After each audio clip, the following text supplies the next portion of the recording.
xibaar yu wér te wóor ca tàng ba abonnez-vous pour ngeen di mën di jot suñuy vidéo. dal leen ak jàmm seen chaîne bi di Buzz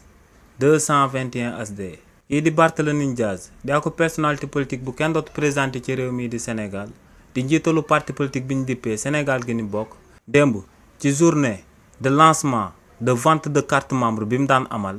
yëkkati woon na fa ay pic maanaam akub gaaruwaale daal di koy jëmale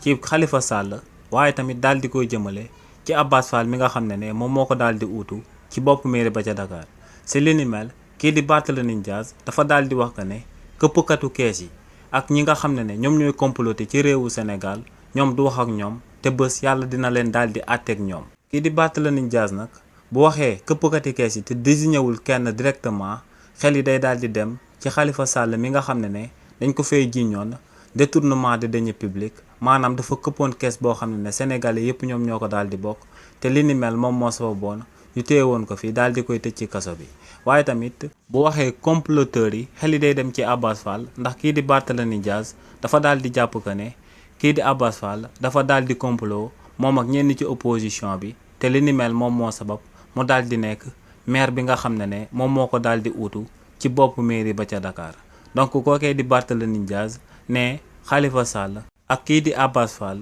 si luñ daal di foqati mairie bi ci Dakar te ñooñee ku nekk daal di ci jouer akub rôle bés yàlla dina leen ko daal di àtte. kàddu yi ni mel la kookee di Barthélémy Dias yëkkati woon démb ginnaaw ba mu daan jaay ay carte membre jëmale ko si ñi nga xam ne dañoo daal di bëgg a bokk ci mouvement politique am bi mu daal di samp ci réewu Sénégal te mu daal di koy dippee Sénégal gi ñu bokk.